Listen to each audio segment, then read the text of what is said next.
Today, we will see examples on the following concepts related to fractions.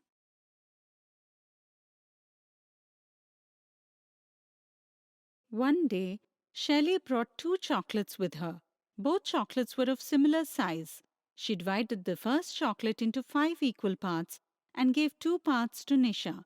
Similarly, she divided the second chocolate into 15 equal parts and gave 6 parts to Ishan. Does Shelley give equal parts of chocolate to both? Shelley divided the first chocolate into 5 equal parts and gave 2 parts to Nisha. This means she gave 2 by 5 parts of chocolate to Nisha. Then she divided the second chocolate into 15 equal parts and gave 6 parts to Ishan. This means she has given 6 by 15 parts of chocolate to Ishan. We want to find out whether Shelley gave equal parts of chocolate to both. When both of these fractions are equivalent fractions, then we can say that they have equal value. That means both received an equivalent share. So let's find whether 2 by 5 and 6 by 15 are equivalent fractions or not.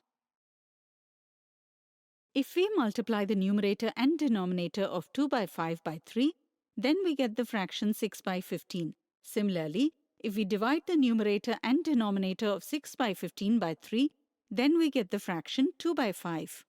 Whenever the numerator and denominator of a fraction are multiplied or divided by the same number, then we get its equivalent fraction. Therefore, we can say that 2 by 5 and 6 by 15 are equivalent fractions.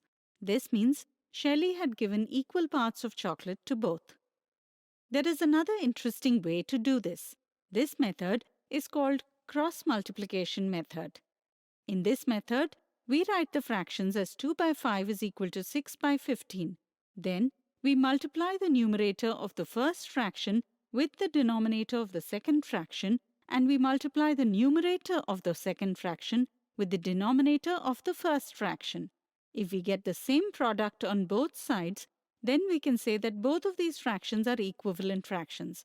Here, the product of 2 into 15 is 30, and the product of 6 into 5 is 30. Since the product on both sides is equal, we can say that 2 by 5 is equal to 6 by 15. Example 2. There are 45 students in Rohan's classroom. Out of these, 27 students are boys and the rest of them are girls. Find the simplest form of the fraction representing the strength of girls. Here, the number of girls is equal to number of all the students minus the number of boys. That is, 45 minus 27, which is equal to 18.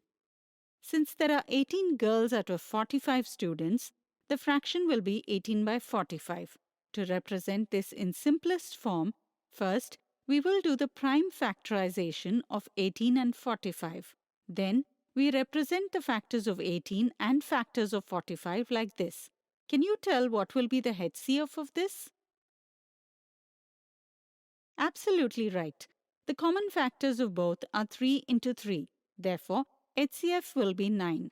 Then, we will divide the numerator and the denominator of 18 by 45 by HCF 9. By doing so, we will get the simplest form of the fraction 2 by 5. To derive the simplest form, we can represent the numerator and the denominator in their prime factors and cancel the common factors of the numerator and denominator. Next example, represent the fraction of shaded part in the given figures. Are all these equivalent fractions? In the first figure, there are 3 equal parts out of which 2 are shaded. So the fraction of the shaded part in the first figure will be 2 by 3. In the second figure, there are 6 equal parts out of which 4 parts are shaded. So the fraction of the shaded part will be 4 by 6. In the third figure, there are 12 equal parts out of which 8 parts are shaded. So the fraction of the shaded part in the third figure will be 8 by 12. By looking at the figures, it appears that the values of all these fractions are equal. But the correct way to find this is to represent these fractions on the number line. Divide the unit distance into 3 equal parts on the number line, and 2 parts of these are represented by the fraction 2 by 3. Similarly, we will represent 4 by 6 and 8 by 12 on the number line. As you can see that the fractions 2 by 3, 4 by 6 and 8 by 12 are represented at the same position on the number line. So, their values are equal. That means all these fractions are equivalent. Today, we have seen examples on following concepts related to fractions. In the next video, we will discuss some misconceptions.